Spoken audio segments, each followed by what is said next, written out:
Hello.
A very good afternoon to all the dignitaries, my colleagues, and to all my dear students. I feel privileged to extend my warm welcome to all presented here for an expert session on gaining deeper insights on Union Budget 2023-24. I am profusely elated to welcome our guest speaker, Shri Ashish Vakankar, founder of Equipoint Capital Management Private Limited. May I now request our chairman, sir, Shri C.A. Sunilji Karve, to present a memento to our esteemed guest speaker.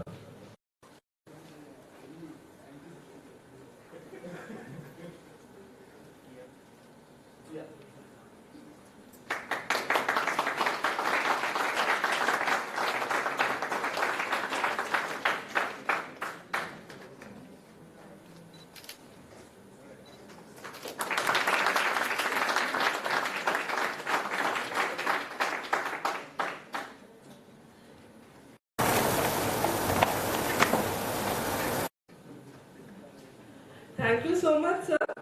May I now take this opportunity to introduce our revered speaker for today.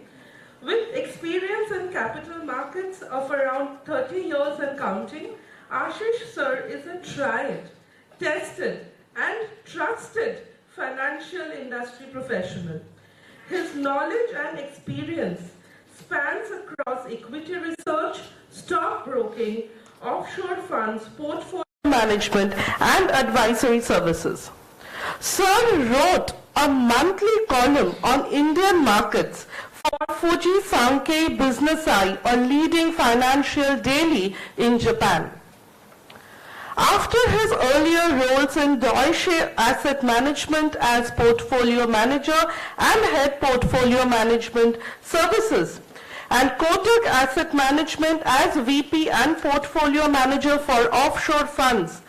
Ashish sir worked at SBI Funds Management Private Limited as Head Portfolio Management Services and Senior Fund Manager between December 2005 till October 2015.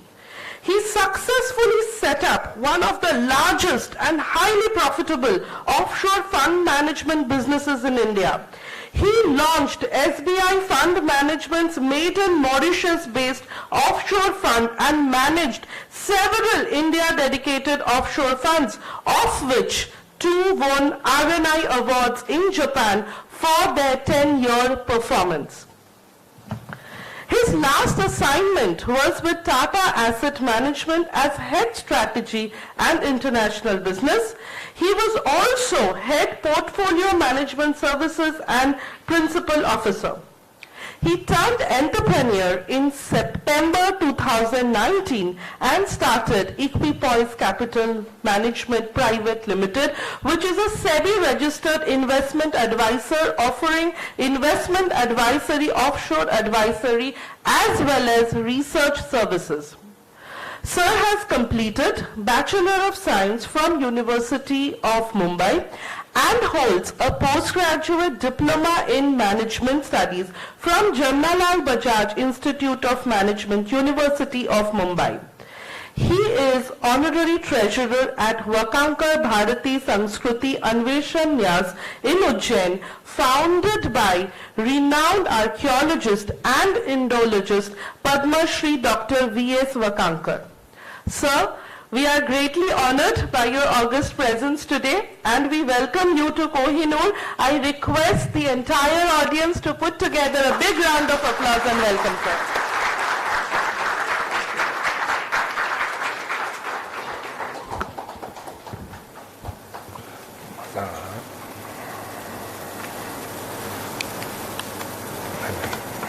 मला तो view द्या.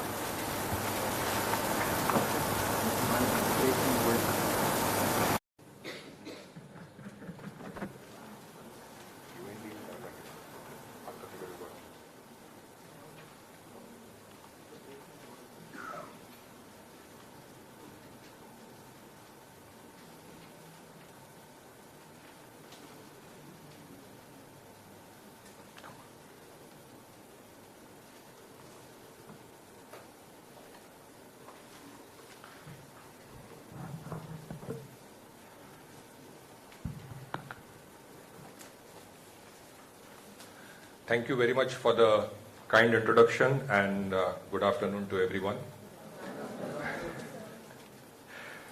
Feels like I'm teaching something. I wasn't expecting you to say that. Okay, thanks, man.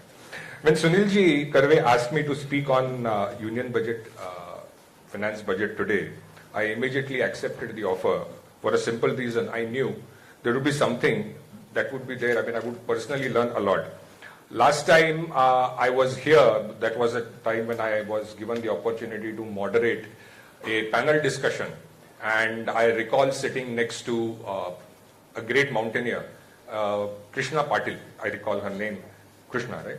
Krishna Patil. And it was quite a humbling experience sitting next to her, learning from all the challenges, her experiences. I mean, she went from Mount Everest to Antarctica. I mean, had scaled all these difficult paths. And I said, if I am going to be here today, there will be something again new that I would learn. While moderating that session and listening to her, not just did I gain personally, but I also got to, some leadership lessons as well. So I would say you all are fortunate to be a part of this institute. And with such, and I have said that last time as well, I really admire the facilities that you have, the infrastructure that this well-equipped campus has. Rather than making a monologue or a speech, I thought it's good that we have a discussion. So just would like to start off, by asking you a few questions. I mean, yes, I'm here to talk on the budget, but I had this thought in my mind. I mean, the budget was presented on first. During the entire presentation, pre-budget, post-budget, there was tremendous analysis. I mean, I recall, I mean, I don't, I'm very happy to be a part of that panel discussion, but from 7:45 in the morning till 3:30, we were discussing pre-budget and post-budget on Republic TV. And the beauty was to listen to all these experts, these industry experts, economists come on the show, and I mean, you're there in front of the camera, you have no option, you can't just walk out. So you have to be there and you're listening because you might be asked to counter. I gained a lot, and I must say that it is well worth sitting through it. I mean, earlier, Sunilji would recall during our school and college days, we used to all rush to listen to Mr. Nani Palkiwala at Brabant Stadium. We used to go there, and that was the analysis that we could get. And of course, there was some, analysis in the next day in Times of India, but nothing comparable to what probably Mr. Palkiwala did. And this was one expedition or one meeting we all look forward to. But my question to all of you over here, and you all, tomorrow's leaders, did you discuss the budget internally? And I mean, did you sit through? If no, it's you haven't done it. I haven't done it. That's okay. I'm just trying to ask you. I mean, did during the budget or pre-budget, did you get a chance to do it? Oh, fantastic. Anybody prepared a pre-budget or post-budget analysis report? I mean, the reason I'm asking all this year, I had an opportunity, and it just came through from nowhere, and I was totally surprised by that. I had an opportunity on 15th of December to present a note and a short presentation to the finance minister on my views on or a note on the suggestions that I had for the budget. It's just amazing to be there. I mean, the finance minister was there one-on-one. I mean, didn't have any assistant or anybody. I had an opportunity to go to her office, sit with her, attentively she listened. Believe me, tomorrow you all would be the thought leaders, the policy leaders. Some of you might even go and be a part of the state government, central government. And I'm not surprised. I will not be surprised if one of you actually is the one who presents the finance budget of tomorrow. These, according to me, are the building blocks. Why not? I mean, I'm just leaving this thought with you before I start with my presentation. Why not Kohinoor Business School start a budget analysis club? And you can name it something different. And discussing with experts, with your own faculty, amongst yourself, why not influence policy? Why not present? I mean, it's a small beginning, in my opinion. Today that you start, believe me, 10 years down the road, the government might actually be waiting for a note coming from this school. Everybody has made representations. I mean, at the end of the day, nobody has a magic wand or nobody knows everything. It is all on the basis of what gets presented, and people from various walks of life going and explaining to the government or presenting to the government what are the challenges or what are the things that they need from the budget. Maybe a budget analysis club could be there, and in consultation with the faculty, maybe a note could be sent out. You have at least a year in front of you. We did the analysis just about 15 days in advance because it came as a surprise, and yes, we would. But on the day of the budget, when the finance minister reads out some of the things, and I'm not even remotely saying that those were suggestions given by us that were incorporated. I'm sure 100 people would have given those suggestions, but it's an amazing feeling to sit over there in front of the TV. You're watching the budget speech, and the finance minister talk about some of the proposals, some of the suggestions that you had given. You will, honestly, believe me, you will enjoy at most, because at the end of the day, you are influencing policy, you are influencing the change, and you are contributing towards nation building. Last but definitely not the least, it will only help you in your own leadership skills. So I thought I'll just, before I start with my budget analysis, just dwell upon these few points. As I said, we would have looked at the budget from a quantitative perspective. I mean, everybody would have gone through the newspapers and everything by now. I thought, let us take a look at the budget more from a qualitative perspective. What does it have in store? What is there that was mentioned in the budget, but is not something that was deciphered? So I'm going to talk about the qualitative aspect of the budget, because the qualitative part, budget may be an exercise for 1 year, but the impact of the budget and the reforms, the policy measures taken through the budget have a lasting effect. You, the leaders of tomorrow, you will have this budget, the impact of this budget, you will feel over the next few years as well. Some of the things that were announced over there. Hence, rather than just looking at the quantitative aspect of it, I thought let's take a look at the qualitative side as well. Okay. During my short presentation, I will cover budget expectations. I will talk about key highlights of this budget, how the world views India, give you a short summary, and risks to the view. What is expected from a budget? I mean, at the end of the day, everybody looks at budget, but what makes it a good budget?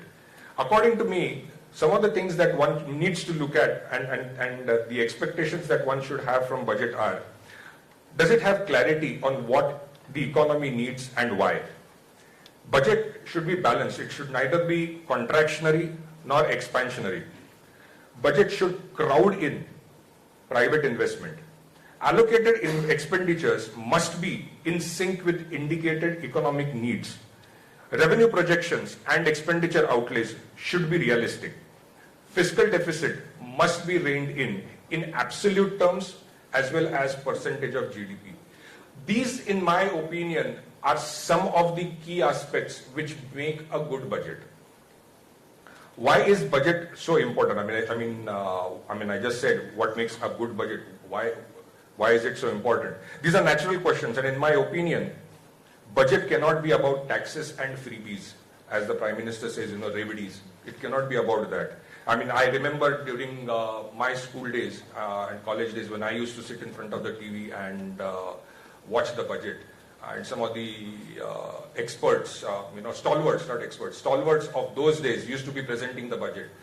And the only thing that I recall from those days, and I look at this budget, I've been watching budget now again for last probably 20 years, from Dr. Singh's time to Madam Nirmala ji's time, and I compare that with the stalwarts.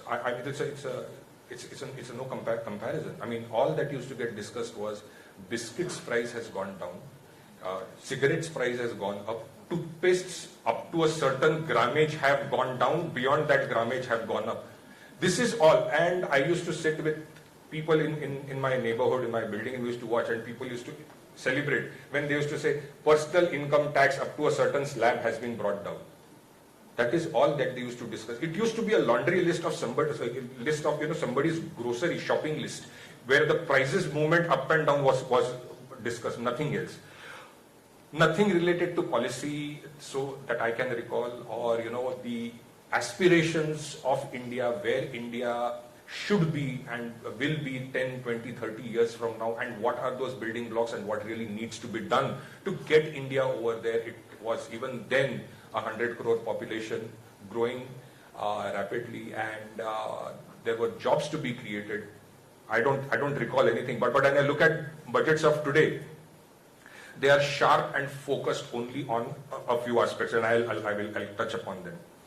The one thing everybody expects or wants from a budget, or in general in life, is that my income should go up and my cost should go down. That is what everybody expects. But little does one appreciate that my income is somebody else's cost and my cost is somebody else's income. So how is it possible that my income will go up but my costs will go down? That means beggar thy neighbor. Now in such a situation, or such difficulty, a finance minister is given the most difficult task of coming up with a budget. Balancing a budget, in my opinion, is one of the most difficult things. We've just looked at some of the budget expectations. We'll look at, does this budget really meet all the above expectations? What does India need right now? India needs right now to reduce poverty and to create jobs, and that is possible only through growth. For growth, you need investments or capital formation. Without growth, you cannot have jobs, and without investments, without capital formation, you cannot have growth. Investments can either be by private sector or by government.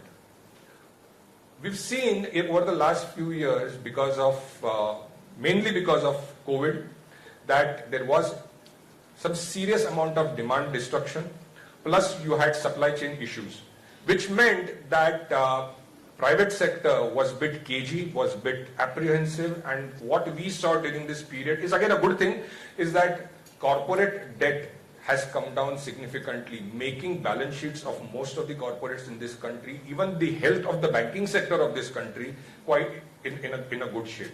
But then, who will invest? I mean, how does one ensure growth? That was only possible by investment, and that's where government had to step in and do the heavy lifting. And I must say this, that India kind of deviated. I mean, I recall during the global financial crisis of 2009, the Lehman crisis as it is famously known, that India was still growing at a healthy 7.5–8%. The world was facing challenges. All the global economies of the world, central banks of the world got together and pushed in for a consumption-led stimulus. The result of that was humongous inflation, and what you had was destruction of growth. This time around again, after COVID, the same developed economies got together and used the same formula. India deviated. India learned from its lesson. India decided to take the more long cut or the more tough path of investment-led growth. What we stepped on was investments rather than consumption. Yes, we protected the MSMEs, which were the vulnerable part of the industry. We ensured some 80 crore people were given free food for almost 2.5 years. So the vulnerable or the weaker sections of the industry and the society both were protected, but we decided to step on the investment portion of the economy rather than pushing the consumption part. Never in my life, believe me, and as a result of that, today we see India is an outlier. India's growth, India's economic growth is at 7%, and compare that with any of the developed economies. Look at even China, look at anybody else. They are struggling to grow. In fact, many of them are seeing a massive slowdown. Some people are debating not if, but when will there be recession in, say, EU zone or US and so forth. But for the first time I am seeing, in my last 31 years in the industry, India's inflation is lower than the developed world. India's inflation is lower than US. I never thought, I couldn't believe it. And India's growth at the same time, despite all this, is almost 2 times the world average. So the reason for that is the difficult path which India took. As I said, budget may be for 1 year, but the impact of the budget is felt over many years and generations ahead. Does the budget live up to this role is more important. Let's take a look at some of the key highlights of this budget. If you had read newspapers or watched the business channels, then they would have said that experts would have come over there and said, fiscal deficit is the most important thing. We need growth, we need jobs, but fiscal deficit has to come down. Something has to be done about that. So if you look at it, we can see the budget has clearly laid out a clear path for fiscal consolidation. That is, bringing down fiscal deficit, revenue expenditure, and borrowings as well. total expenditure growth. I mean, government has reined in expenditure, YOY growth in spending, and as a percentage of GDP is on a decline, which also means fiscal deficit is on a glide path. So it's not just important to have a knee-jerk reaction where the fiscal deficit goes down in 1 year, but there is a stated target of achieving 4.5% fiscal deficit by FY26. And are we moving in that direction? Is it just a statement, or is it a wish list, or are we moving in terms of the stated path? And we can clearly see that the spending has come down. Spending has two parts, revenue expenditure and capital expenditure. So spending has come down, and let's see what part of the spending has come down. So the glide path I spoke about. While total expenditure, now look at the chart over here. You'll see that revenue expenditure has been on a systematic decline, whereas capital expenditure is on the move up. So while total expenditure growth shows a declining trend, which is good and shows focus of any government, but the quality of expenditure, the expenditure is not the issue. The quality of expenditure is what matters more, and the quality of expenditure is something that has moved up. Just take a look at share of capital expenditure as a percentage of total expenditure. It is now at 22%. It's moved up from FY14 at 12% to the current 22%. And take a look at the YOY growth in capital expenditure. Capital expenditure is expected to grow by 37% this year. Why is capital expenditure so important? Capital expenditure results in capital formation, growth, jobs, consumption, as a result higher tax collection, prosperity, and takes the economy on a sustainable, long-term, non-inflationary growth path. Non-inflationary is important. India is an economy which is not demand constrained. India is an economy which is supply constrained. What is supply constrained? Getting here to any place that you want to go to, whether you're going to office, whether you're going anywhere, you'll see a traffic jam, right? Which clearly means infrastructure is at a deficit compared to what. I only urge you to take a look at Indian Hotels results. I think in the history of that company, this year, they have, this quarter, they have shown the highest revenues and highest profits. Just as you had opening of the economy, people flocked. So there is huge amount of demand in this economy, but what we lack is supply. And capex or capital expenditure basically leads to capital formation, which is important. And when you have adequate capacity, that capacity is non-inflationary. Otherwise, simple. No rocket science, you all know it. If there are only 2 goods available, 10 people who aspire for it, the price will go up. Which will have only nominal growth go up, but will destroy consumption. Right? Growth goes off. I mean, we have seen this happen in 2009, 2010, when we gave a stimulus. People had a lot of money. Government employees' salaries went up. There were no adequate goods available at that time. Inflation, economic story, India growth story crashed. So capex as a percentage of total expenditure has been rising despite COVID, and as I mentioned, it's expected to rise further to a 19-year high of 22%, and has grown sharply by 37.4% in FY24 as budgeted. Again, as I said, quality of expenditure, that is capex, matters the most.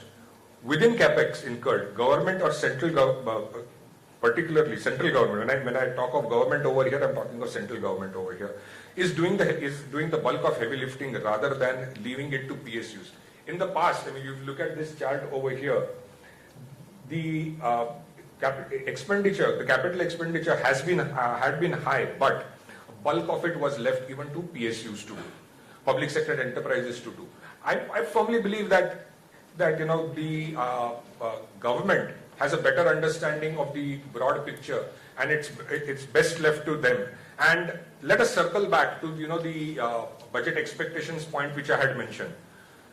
Does the budget or the government have understand what the economy needs and why. The budget has to cover this point. What does the economy need and why, and who is better to do the expenditure than the central government itself? We see over the last few years, the government's capital expenditure as a percentage of GDP has been on the rise. As I mentioned, at the end of the day, the government has the pulse of the economy. Just take a look at National Infrastructure Pipeline. National Infrastructure Pipeline and National Monetization Pipeline is a wonderful exercise that the government has embarked on, and I strongly urge, I'm sure many of you would have, but for those who haven't, it's absolutely elaborate. There's a presentation also over there, and you will get an idea how the infrastructure, or the investment part of it and the monetization part of it is all aligned so that capital raising doesn't become an issue. And over there, the state and the central governments account for nearly 75 to 80% of the infra spend.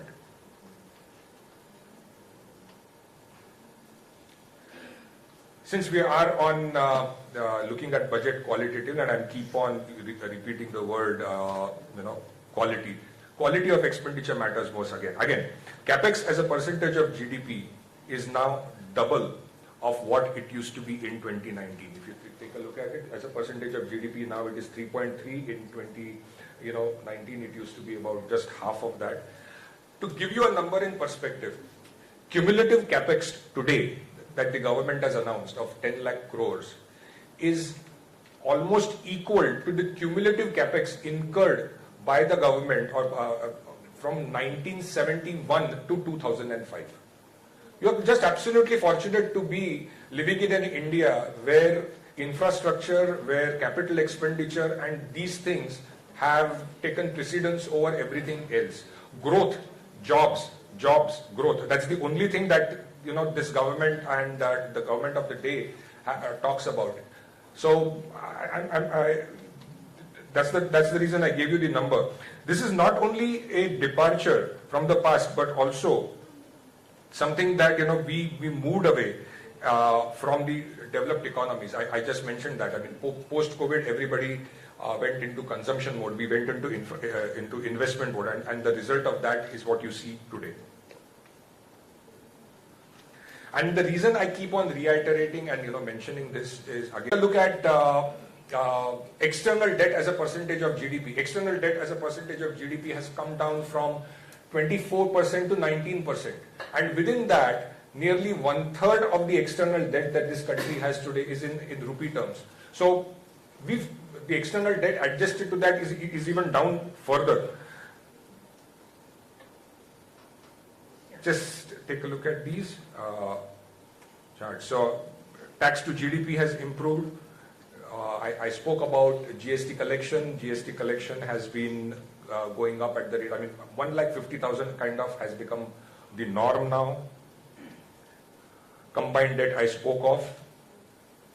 I also spoke of India's external debt to GDP coming down. It's a secular downward trend.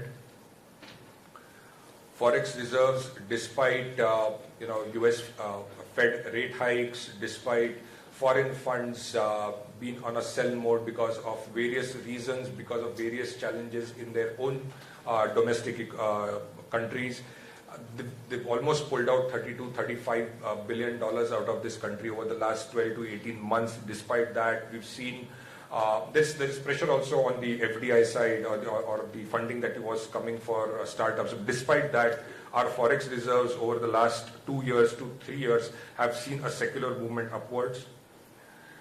Digital payments, we've seen huge amount of upward movement. India Stack and UPI, G20, we are going to showcase it to the world now. Digital payment, retail payment have crossed 14 lakh crores. Productivity linked incentive, PLI program is almost 2,50,000 crores that the government has announced. So all in all, I would say huge amount of effort taken by the government. At least one thing is for sure, taking a look at the announcements in the budget, which are growth oriented, which are very conservative in terms of their own estimates, which are mindful of the fact that expenditure growth cannot be the way of growing the economy, and within that focus on capital expenditure, PLI, some of the reforms that were taken in the past. So put together, I would say government has not left any reason for people to complain that they were lacking in terms of pushing growth or doing what was right for the economy. This is a budget snapshot. I just would like to touch upon some of the things that caused the deficit to be high this year. Two of them were related to the Ukraine crisis. So due to the Ukraine crisis, what you had was the fertilizer subsidy go up significantly, fertilizer price costs going up, you had fuel prices going up, and the economy was still not out of the woods, so food subsidy also was maintained.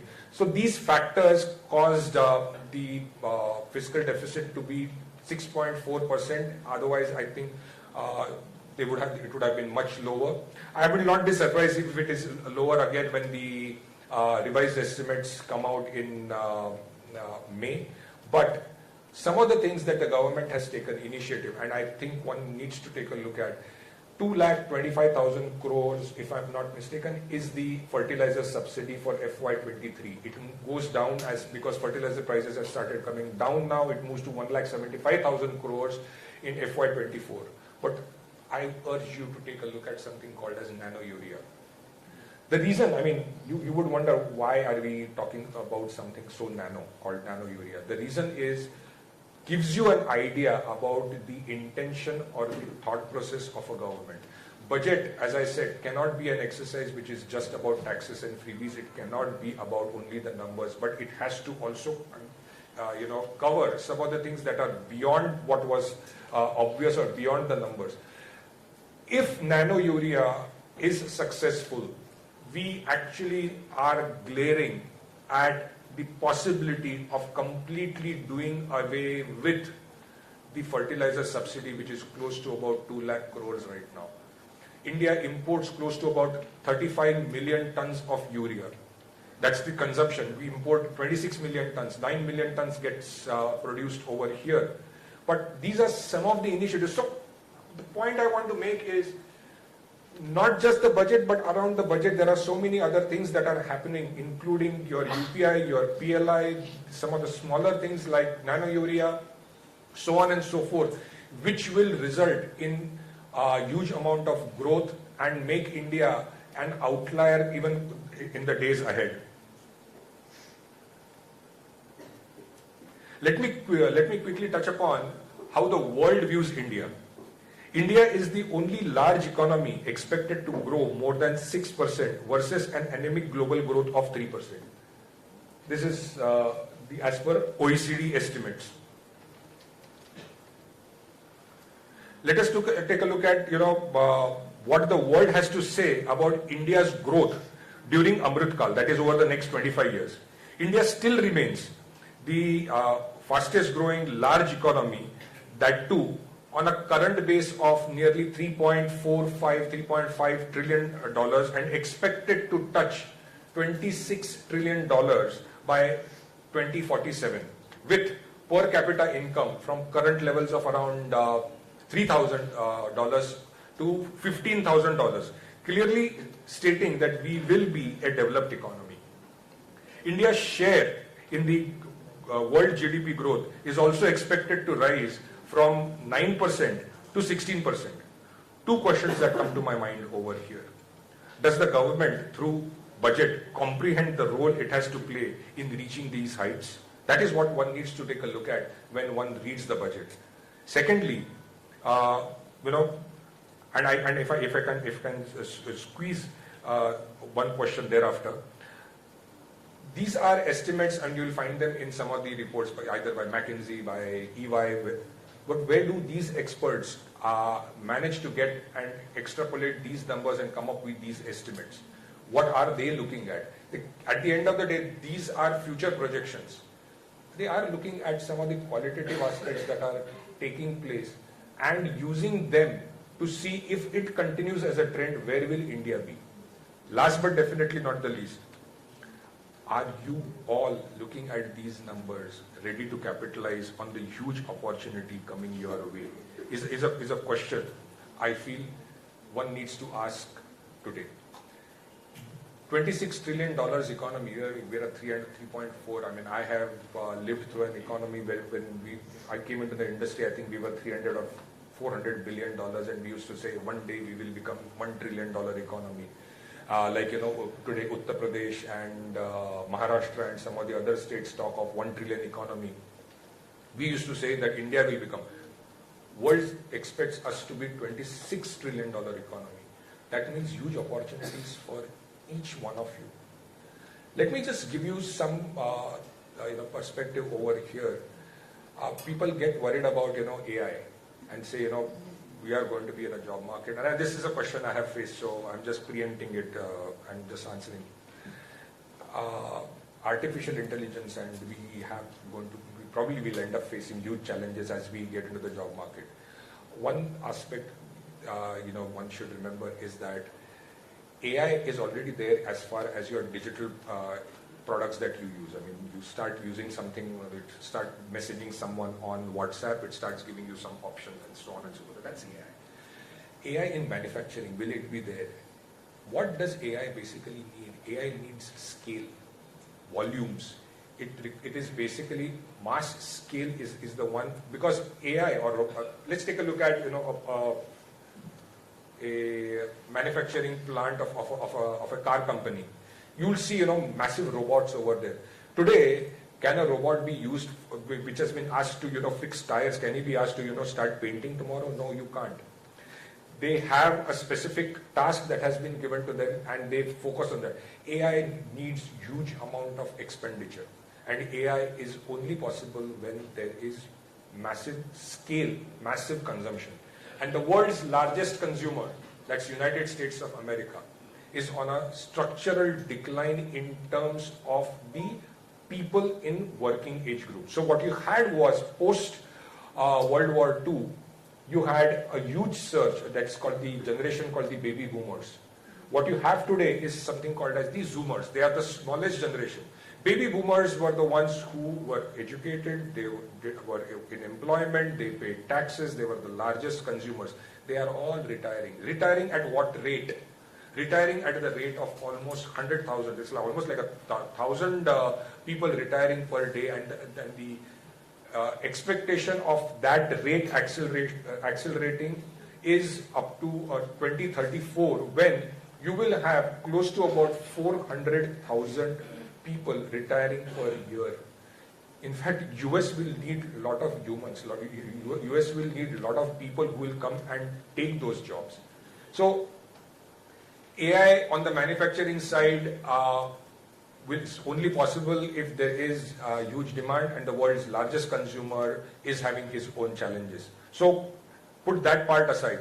But $26 trillion is where your country is going to be. Are you ready for that?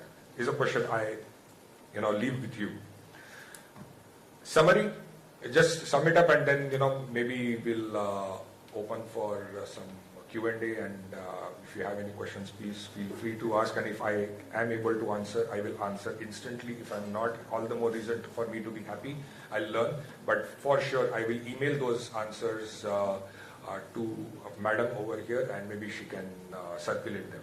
So to sum it up, much awaited personal income tax reformed, capex up from 3.3% of GDP from less than 2-3 years ago. Fiscal consolidation continues with fiscal deficit down to 5.9% from 6.4%. Tariff inversion corrected. So there were certain cases wherein the input items that were imported for export purposes were charged severe import duty, making the exports unviable. So this was something that the industry wanted. That's got corrected. Budget lays emphasis on job creation. For example, if you saw in the opening remarks, and continuous emphasis was laid by the finance minister on tourism. One aspect which I really found interesting was 157 new nursing homes, nursing colleges, and technical education. Now just look at it. I mean, why 157 new nursing colleges? The world is getting old. And a person who is old is in only two places, in a hospital or a hotel. Two things he needs, hospitality or hospital. It is an effort by the government, in my opinion, to not just get ready or not just create jobs for Indians within India, but for Indians outside India. What do we have the most over here? We have 1.4 billion, 140 crore people, 140 crore of us. Why just here? We could go out and, bridge this gap. I just like to draw your attention. If you notice, in the initial days, the government used to say, minimum government, maximum governance. If you look at the budget over here, in the last budget, of course, it was announced, the new tax regime, and the new tax regime, whatever glitches were there, were rectified in this budget. What does the new tax regime basically do? It does away with all the exemptions. We've done away with exemptions even on the corporate side. We brought down the corporate tax from 35% to 25%, minus all exemptions. The same thing is happening over here. New tax regime is an effort by the government to live minimum government, maximum governance. It is about empowering the people of this country. Let them decide where they have to invest. Government is basically unshackling or freeing the people of this country from unnecessary. I recall during my days, say 10, 20 years back, we used to all submit medical bills. We used to submit all sorts of nonsensical things over there. Then people used to submit, used to travel to their, ancestral place or native place, sorry. And what would they do? Come back and put those, cardboard tickets and staple them. All utter nonsense. We had done away with all that. I found one thing quite surprising as a response to the new tax regime, where people said, oh, they've done away with so many of our, exemptions, and now we are having this tax. Guys, it's moved up to 7 lakh rupees where you don't end up paying any tax. Plus, where should I invest? What should I buy? What should I not invest in? Is something that let me decide. Investing in some tax-saving bonds. At the end of the day, what was left in my hand was some nonsensical investment which I probably did not even want. Government believe me, and this is my personal analysis, over the years, new tax regime will be the norm. There will be no old tax regime left. Minimum government, maximum governance, doing away with these characters called chartered accountants. And with these, sorry.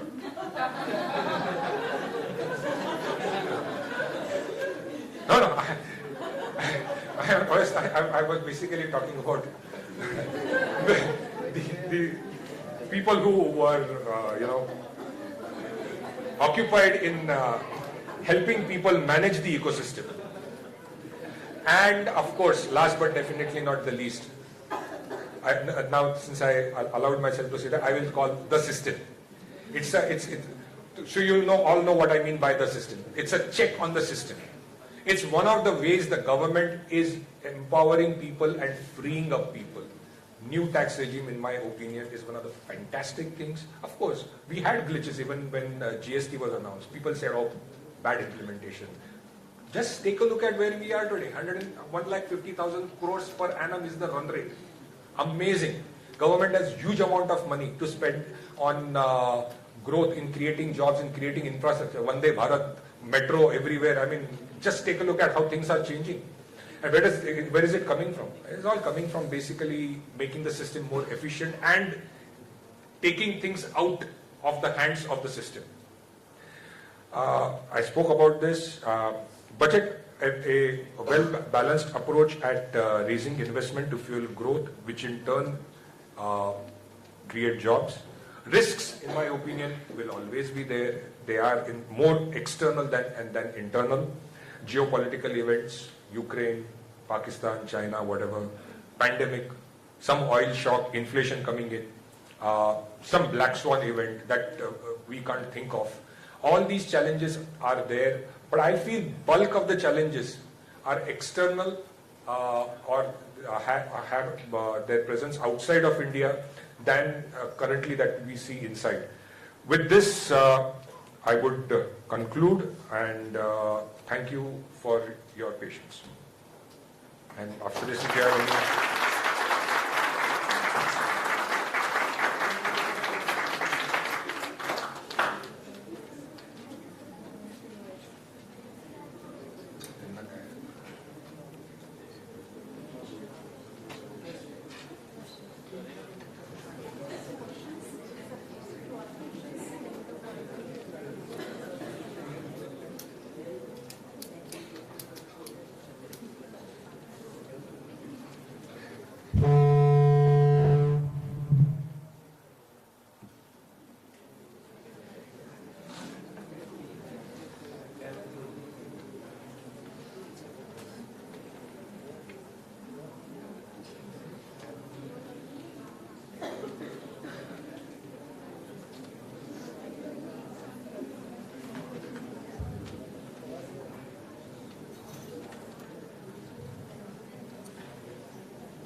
First of all, thank you so much for explaining it so very well. I had one question related to the disinvestment target, divestment target that the government has projected. So, do you think that the FY24 divestment target is achievable? Because if you see in the past, 8 out of 10 occasions, we have missed the target. So, do you think that it is manageable? Also, how important are these in terms of managing the entire fiscal deficit? See, at the end of the day, divestment targets have not been reached, we all know. Will that get achieved this year? Difficult for me to say, because it all depends upon how the markets behave and how the external environment is. As I said, bulk of the challenges. So who is selling in this market? I mean, at the end of the day, 13,580 something, 86 or whatever, is the monthly SIP money that is coming inside mutual funds every month.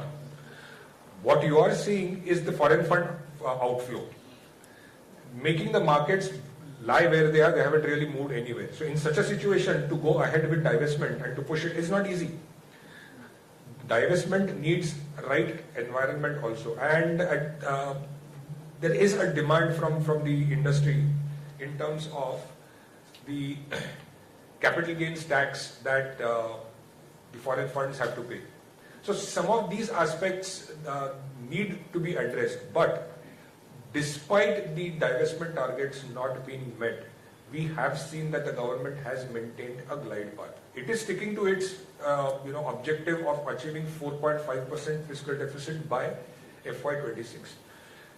Fiscal deficit, the absolute number and relative to GDP, is something more important. So for that, the other way to look at it is to see how the government is managing to push growth itself. So if you look at it, expenditure as a percentage of GDP is coming down. Defense expenditure as a percentage of GDP is going down, but in absolute number it is going up. So minus divestments also, all these aspects are being met, and you have an economy which is still expected to grow at 6.57%.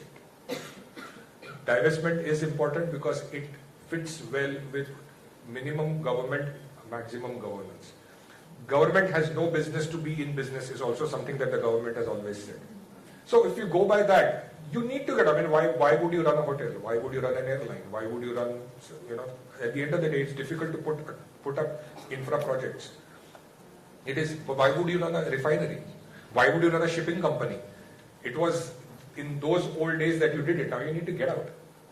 So there will be, these challenges, but I think what I find really remarkable is that despite the challenges being thrown at this government, I mean, believe me, the initiatives or the measures taken by the government during COVID, the focus on bringing down external debt, bringing down expenditure, taking the capital expenditure part or investment-led growth part, minus Ukraine, we probably would have seen 9% growth this year, last year. But you have, when I'm talking real, you would have seen that, probably more, I don't know, but you had this challenge. Challenges will keep happening, challenges will keep coming, but how are you able to navigate through that is more important, and I think they have managed to do it really well. That's probably what gets communicated through this budget, the previous year's budget. And hence, I said, look at it qualitatively. This year you will miss the target, so quantitative part is gone, right? But still, does it really affect? We are pushing growth, right? And what's happening? I mean, none of the global experts or ratings or index agencies find India coming down, India's growth coming down.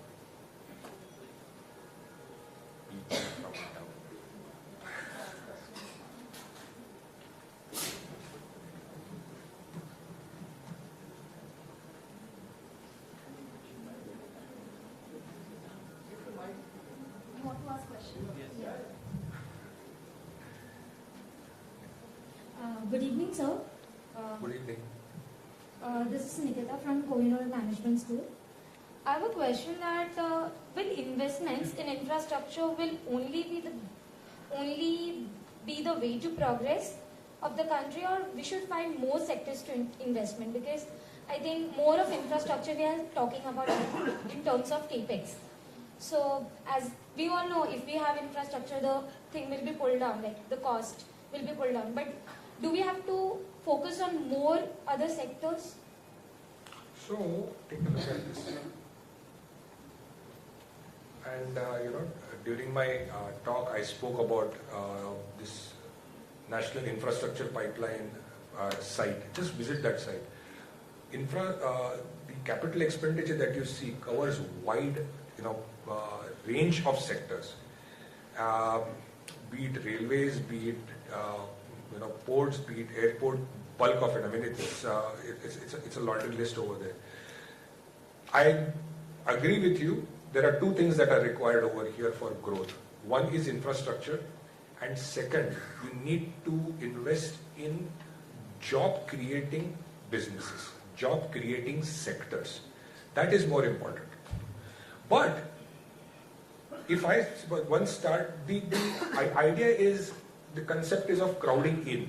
So I lay the foundation. So when I say I, the government lays the foundation for the infrastructure, the brass tacks, and that inspires people to put up their factories or put up their units over there rather than government getting into it directly. So infrastructure, at the end of the day, power is needed. Good roads are needed. I mean, I had an opportunity, and Sunilji has the copy of the report in his office. He's purchased it. I wrote a report on Uttar Pradesh called the New India's Growth Engine. You would have seen all these holdings everywhere in Global Investor Summit, which concluded just yesterday. The New India's Growth Engine. The New India's Growth Engine tagline that they have used for the summit is my report's title, which I wrote in 2021. I had an opportunity to travel across the state to really understand while I was writing there. It's a 550-page report, and I traveled from the eastern border to the western border, across the states by road, the districts by road. I found something really remarkable over there. First, the quality of roads is far superior than what I see in Madhya Pradesh. The quality of roads in Madhya Pradesh is far superior to what I see in Maharashtra. So I had to first give you a perspective. I had an opportunity to go and see the upcoming, which is probably going to be the world's second largest, and if all the plans and rollout happens, then it's probably one of the largest airport called Jewar in Noida, which has been built by Zurich International Airport. The same place, the same district called Jewar has the airport, It has the textiles park, it has a food park, it has international film city coming in, or spread over 5,000 hectares, 5,000 acres of land, and it has a Bollywood or film-based, theme park, which is of the scale of a Disneyland, Hong Kong. So you fly in and you have nothing to do, 3 hours at your disposal, take a transit visa, go and see the theme park. Now, all this is work in progress. I was there in November 21, and Prime Minister was still to come and do the Bhumi Pujan.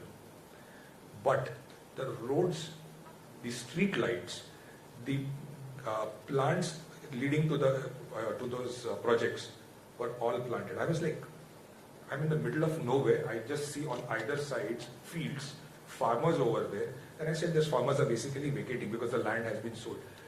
Just see the visionary leadership of that state. The infrastructure, the airport, the textile park is all yet to come. But the roads leading to that, street lamps leading to that are already ready. That's the idea. I will not be surprised if the state leapfrogs and has growth which is higher, absolute and YOY, than the state we are in. I don't want to say that. It's a YouTube thing, I could be sitting anywhere. But the importance is that. So idea is put the infrastructure in place and let the businesses come and set up the units over there. But what we need more going forward, and probably it will be a step 2, is more job-oriented investments. So you need to have some incentives and some, help that would be steps needed in terms of some of the sectors. For example, textiles, toys. So these are areas which create huge amount of jobs. Probably we missed out. We'll wait because I'll tell you it's a long answer. That's why I'm not getting on that side. But it basically needs labor reforms. Now those labor reforms have been done. The unfortunate part is textiles as a sector. Bulk of the labor laws in this country were written in 1890 and also in 1940s. They were still valid over here. Textiles was reserved for MSMEs, small scale. Denotification of that, coming up with new labor laws, all that has happened. But those laws have not been notified. Will they get notified now? I have my doubt. They'll probably get notified after the May 24 elections. So let's hope your concerns get addressed by then. Thank you, sir. Hi, sir. My name is Shubham from KMS. My question is about the MSME sectors. After the COVID, we've seen that MSME has been taken a hit by the lockdowns and all. But after this budget, I think so focus has been more on MSMEs. So regarding the India's economy, we had kept a target of reaching 5 trillion by 2027. So how do you see that it progressing and contributing into the economy regarding the MSMEs? Okay. See, MSMEs were protected actually. So MSMEs took a hit, that's normal. I mean, what happens in any economy when there is a slowdown, the ones who are at the bottom of the pyramid are the ones who will always get crushed. They are the ones who operate on wafer thin margins. So when you have the input prices go up, when you have a situation where if the offtake doesn't take place, there are supply bottlenecks. See, who are these people? These are small entrepreneurs who have set up shop and are working in conjunction with some of the medium or large companies, right? Just take a look at some of the news articles post-budget. The finance minister has specifically in one of the meetings with an industry body has told the large scale companies, a large sector, please pay MSMEs on time. Please, if there are any pending payments, please clear them right away. Now, as a proof of how MSMEs were protected, now we saw that there was a moratorium on the loan payment. So they were ring-fenced for almost like 18 months. So they survived. But take a look at the one metric, bank credit growth. You know what is driving bank credit growth right now? Consumers and MSMEs. 16% or 18% of the incremental bank credit growth is going to MSMEs. Why are they borrowing? They're borrowing because there is growth. PLI has ensured that there is an integration between the large companies and the small sector companies. The integration part of it, how it accelerates, you will find them come out. Minus MSMEs, you will not be able to grow. More important, as I said, take a look at the bank credit growth. The bank credit growth is clearly showing you MSMEs have bounced back. Incremental credit offtake is from MSMEs.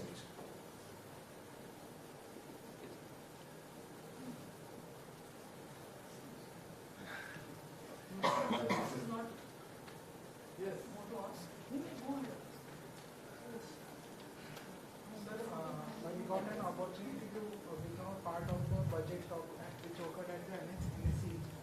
So, first of all, talking about the direct tax portion, government has, as the Nirmala Sitharaman ma'am has said, that their government has lost 43,000 crores due to the introduction of new taxation, new slab. So, but ultimately the talks were regarding the people who were paying the highest tax rate, that was 30% and above, and the surcharge of 37%. Ultimately, the discussion was regarding the corporates which are earning in thousands and crores. Those are paying a tax rate of 15%. And the people who are earning only 20 lakhs or 10 lakhs or above, they are paying 30% of the higher tax rate. So there was the question whether they would get the benefit in the budget so that the tax rate would be reduced. These are the people who invest in the majority to get the reduction such as ATC and other, so that their taxes should be reduced. These are the people who are focusing on the budget. And second thing, the indirect tax portion. We have seen that GST rates on the electronic vehicle, the components which are used in such electronic vehicle are import duty has been increased on such components, as well as the GST on such purchase of such vehicle has been increased. If you are going for a 15 lakhs of car or a SUV, the rates on such GST rates are very much higher. So whether such things are promoting the environmental decisions in our country? That's the question. Let me try to answer. And we are in the 20th century, right? So whether which kind of job economy we are focusing on? We have seen that in 2008, focusing on the traditional job economy means working in a cycle that we are working from 9 to 5. And there is a concept called gig economy, means the short-term job regarding a specific duration or a skill set on the basis of which a person works and the job is done. It's not like the 9 to 5. So whether are we actually encouraging the new generation to work in the traditional job economy as the infrastructure development, many schemes have been introduced, or we are focused, there is no scheme regarding the gig economy concepts to be focused in India. Let me try. First, recollect all the three questions and let me answer. That's okay. So, you spoke about personal income tax and the new tax regime, right? So, at the end of the day, 15% corporate tax that you mentioned is only for those who are setting up new manufacturing units. Otherwise, it is 25%. It was the minimum. Yeah. But by and large, it is 25%. The foreign investment that you need to come inside, because at the end of the day, you are trying to capture the China plus one opportunity, EU plus one opportunity, whatever plus one opportunity that is there. For that, you need to set up fresh units. That is, those are the only ones who get 15%. Take a look at how many people in this country, don't take a look at how many people file returns. Take a look at how many people pay taxes and what is the personal tax collection. You'll be shocked that there are probably 30 lakh people in this country who declare that their income is 10 lakhs and above. 30 lakhs. Mumbai has 2 crore population. cannot have everything for free. At the end of the day, you need money, right? Somebody just mentioned, something else that was needed free. Now you want GST also, so you want to buy an EV. So if you see in my presentation, I spoke about it, that the convoluted tax structure, inverted tax structure that was there, they have tried to address it. So not just for domestic consumption, but even for exports, there were those input items that were imported, they had a higher tax, which made exports unviable. So those things are getting addressed. At the end of the day, my suggestion, and that's why I said, the government does not have a magic wand, nor are they God. You have to keep on making interventions and you have to keep on making representations. That's why I say, create a budget analysis club. Let KBS take the lead. I don't know how many business schools are doing it. Get together. Start discussing. Sit in probably in such a nice auditorium. Watch the budget together. Select one channel. Listen to all the people who come over there. I enjoy even today because I learn. I sit and listen to. Of course, I can't leave the channel and go, but so many people come and give you different perspectives. At the end of the day, you have the ability to call. Madam has access to all the top shot CEOs, CFOs, CEOs of this country, of the large corporates. You can discuss with them. Find out what do you feel. Analyze, sit with the faculty, make intervention. Take this part seriously. It will help you, not me. It will not help the government. Doesn't matter whether they read, they don't read. It will help you. It will help you emerge as a leader. One of the reasons I left my job and I created Equipoise is because I wanted to interact with you all. At the end of the day, what you do tomorrow will determine where the country goes. You are the future. You write it. You send it. Don't wait whether they are going to read or not. Now coming back to your third question. Gig economy, right? Gig it is called, or gig? Gig, G-I-G? Okay, thank you. What the government wants, what jobs it wants are over here. PLI sector. China +1. EU +1. That is what they are investing in. Beyond that, they have created something called as Startup India. There is ample opportunity for you to create on your own and attract foreign investment. What is it? Something like 100, 109 now unicorns in India, right? So beyond this, where you want to go is up to you. Where does the government see? They have shown their intention. They are promoting. They have created 14 sectors wherein they are promoting PLI. And they are moving in that direction. Some of the things that they are also taking interest in, and they have moved really fast, is the defense sector. Now you have a list of 250 plus items with a 2025 deadline to ensure that all these items are manufactured in India 100%.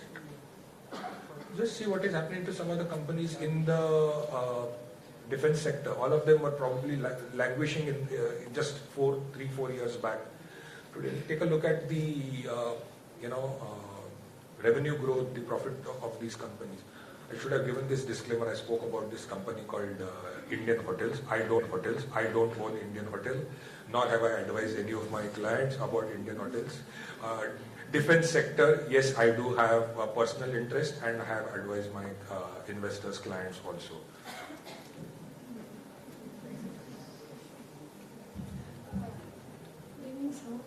My question is, how effective are the schemes announced for rural economy in the union budget? So if you see, the rural expenditure has actually gone down. Now people have been complaining about, Manrega. The outlay for Manrega has gone down. But Manrega is a demand-oriented scheme. If there is demand, nothing stops you from, coming up with revised estimates and making the allocation. The focus right now, bulk of the, initiatives, for example, PM Gram Sadak Yojana or Manrega, a lot has been done over there already.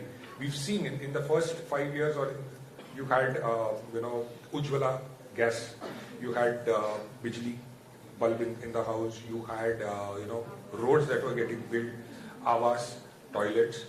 So it's not that the absolute number, the intention has gone away. The intention is there, but it is more demand oriented now than a push from the government. The focus now has shifted over to, everybody said this, right, that the facilities or the infrastructure on the urban side is woefully inadequate. So if you look at Mumbai, I think has been ignored completely. Look at any of the cities in Maharashtra, look completely ignored, right?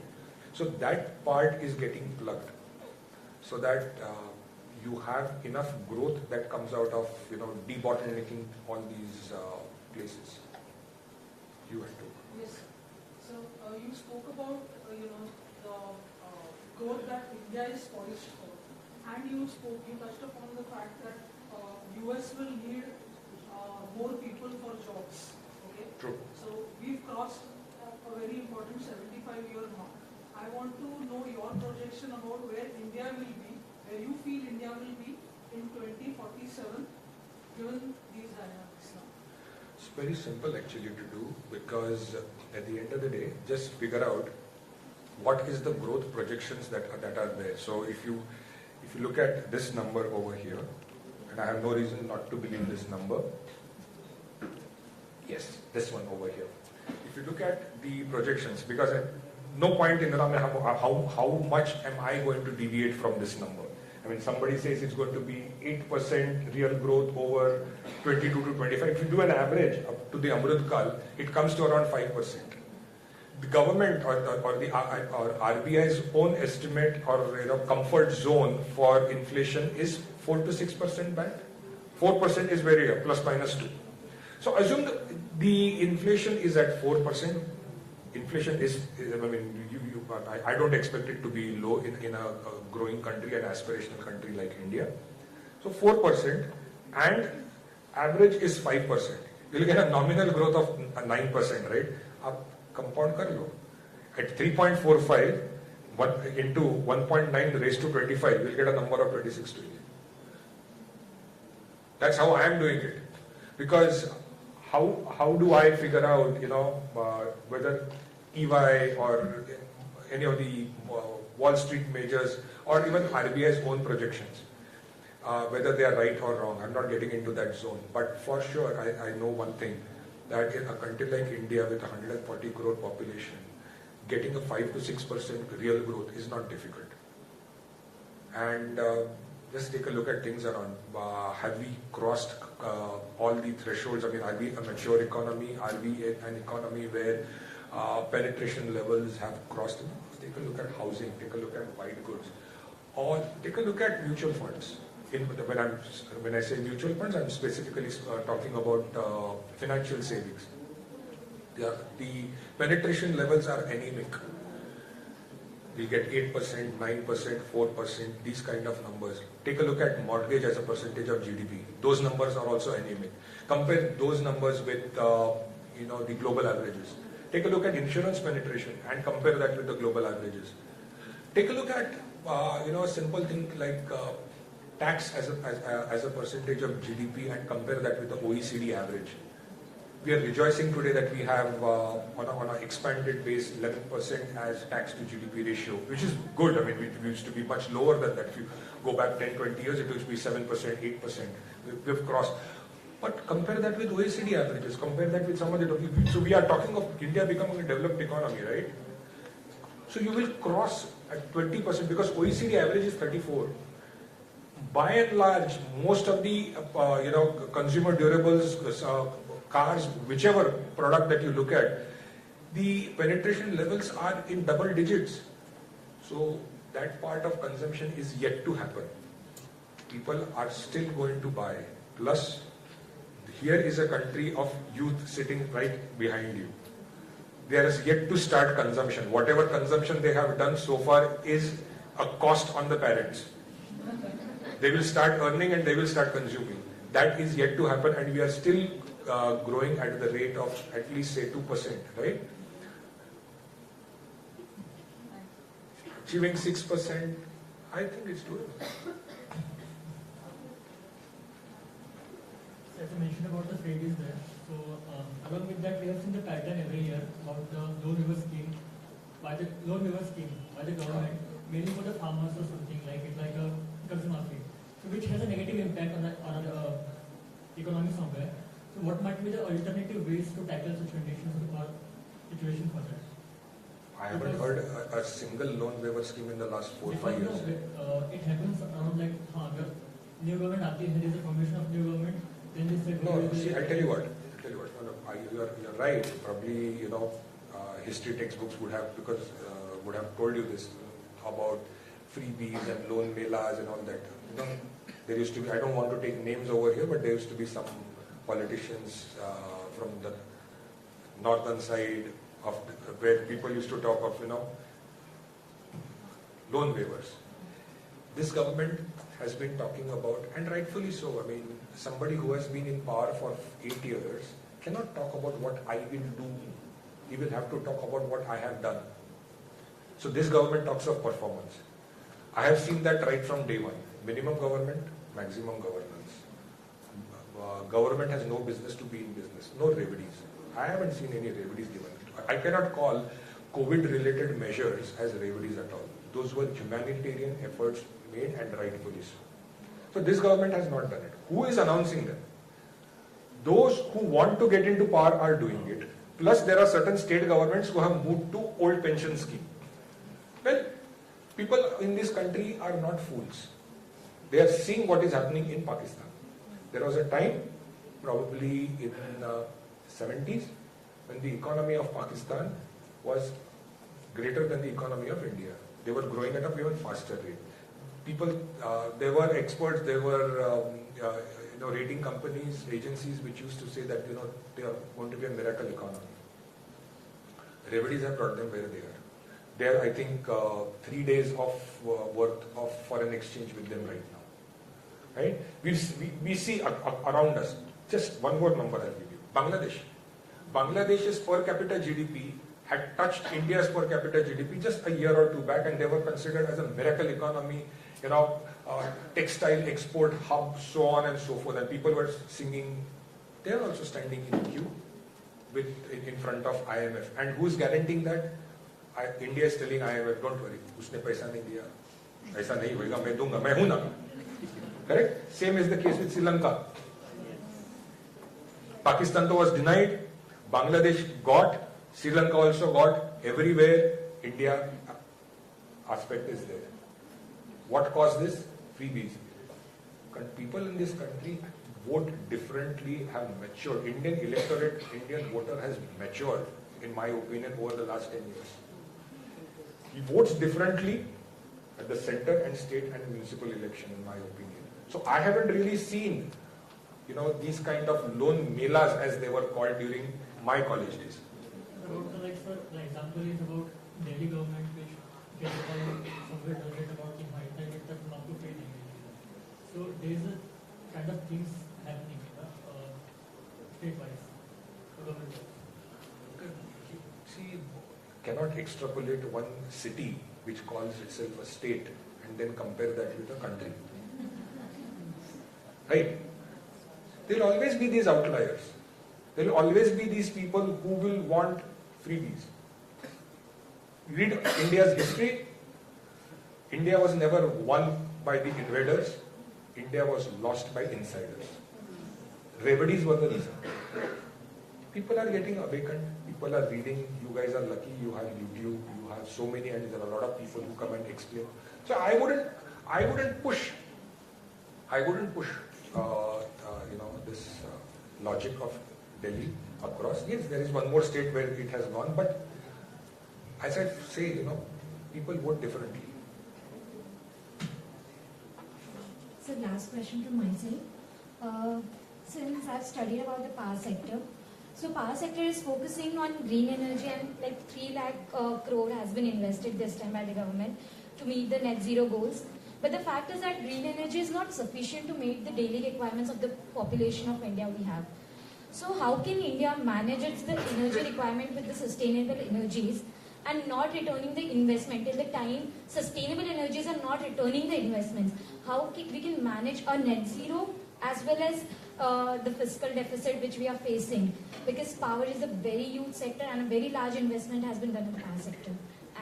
That's it. Good question. So I'll Thank tell you you. what.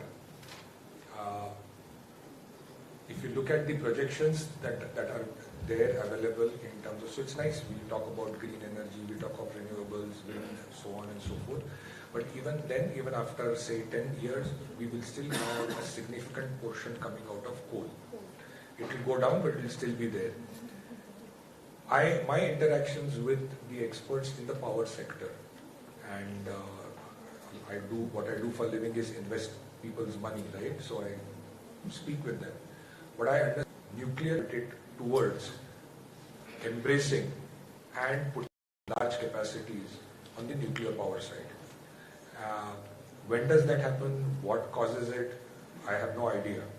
But you will have decent amount of investments in this country from my interactions with these experts and people who have spent decades in this sector, that the only way forward to meet, I mean, you have these electric vehicles, electric scooters, everything is on charge right now.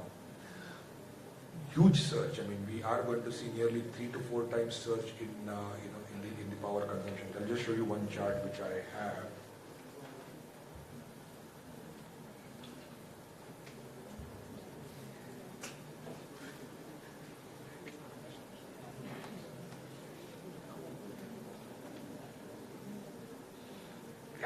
Here you go. India's energy consumption is nearly going up by 50%. It's not going to materialize. So just see where we are. So fossil generation is still a significant portion of it, right? Nuclear will be the answer. It's just a matter of time when that is embraced.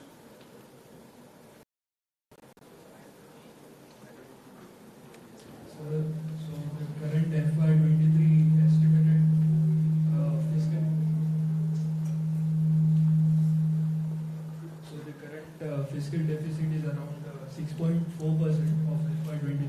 The government is not bothered about election. I mean, it has to focus only on performance. What causes this fiscal deficit to come down from 6.4 to 5.9 is the growth, is the tax collection. Is that getting hampered by any reason? Are there any freebies or some loan waivers or some melas or thelas that are happening? No. Government is focused. I mean, somebody who has been in power for 8-9 years cannot start talking to people about what I am going to do. You have to talk about what I have done. And what have they done? They have brought down the fiscal deficit, they have brought down the expenditure, they have increased the quality of the expenditure, they have gone through the capex route of building the economy. They have shown that tax collection has gone through the roof. You are seeing 150,000 crores being collected in GST. You are seeing gross tax, direct tax collection also go up significantly. Why would they not? Because somebody who is confident, if you are confident of winning the election and coming back, you will do remedies. So, good question.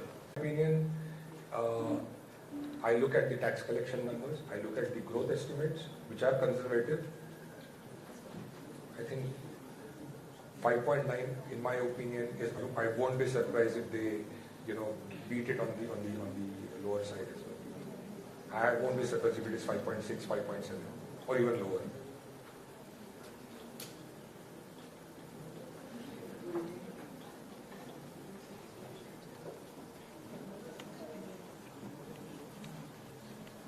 Last, up to you.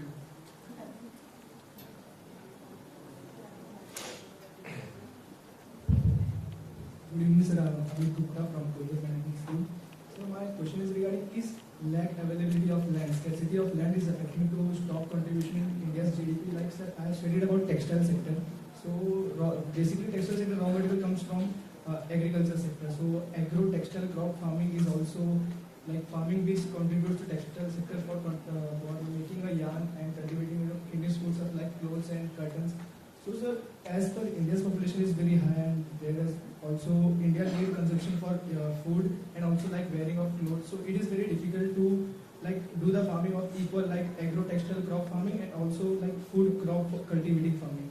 So, sir, is like lack availability of the land in India is stopping this textile sector to contribute more than GDP? Like, as I have studied that China is #1 in technology, so they have used technologies like to convert from raw yarn into a complete finished cloth or any of the textile products. So, is India is facing any problem in lack availability of land from textile sector?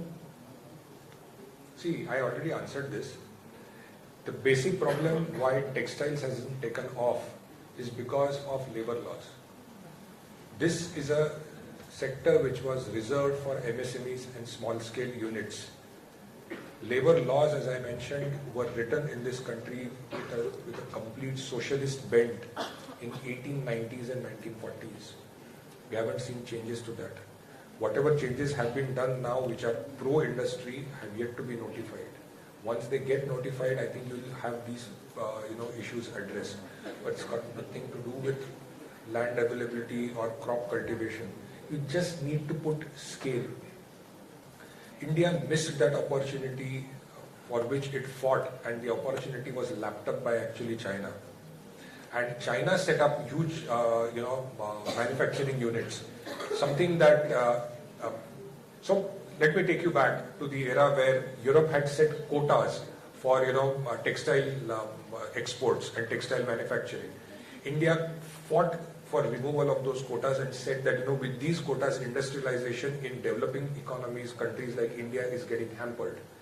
Ultimately, they were removed, but India was not ready to capture it. Who captured it? So India fought the battle, got those quotas removed, China took it away because we didn't have proper labor laws. That needs to be addressed. See, there are challenges, and over a period of time, I think I'm hopeful that come June 2024 onwards, maybe these issues will get addressed, and textiles and all those sectors which are heavily job oriented, those issues get addressed.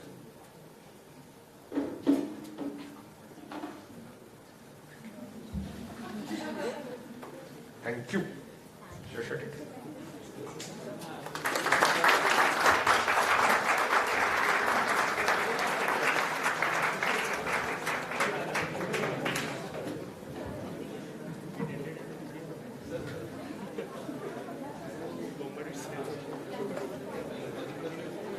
So on behalf of Kohinoor Education Trust, School of Management, KBS and KMS, I take this opportunity to thank Mr. Ashish Vakankar sir for the detailed in-depth analysis done for the budget with a lot of simplicity, and thank you so much sir for your patience of taking all the questions with, and detailing giving the answers to all those questions. So thank you very much for this. It was indeed a very nice session. I would like to thank Karve sir, who has always ensured we give the best to our students, and his eye for detailing is truly appreciating, and we are all very proud to be working under his guidance. Thank you, sir.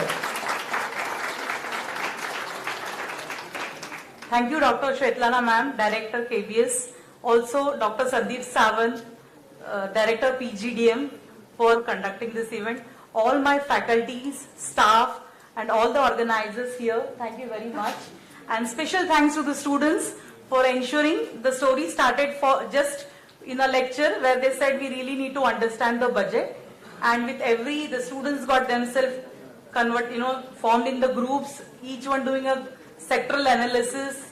The faculty is guiding them for their analysis, and an expert coming and giving a holistic approach of budget. So thank you very much, sir.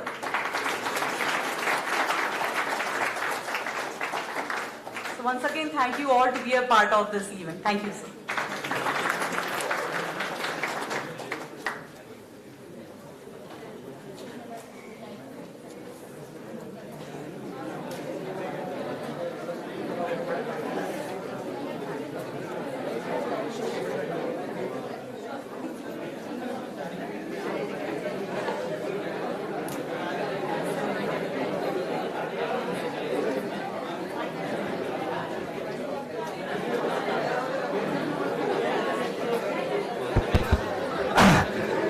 Hello.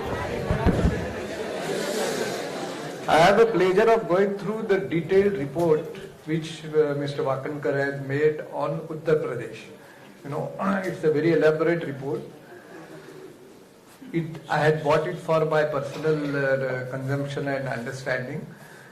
I would like to leave it in the library now for any one of you who is interested in going through the report and learning more about, because this was a very brief thing that he has gone through. Once you go through the report, you will understand that was on one state, but the state which is emerging very fast.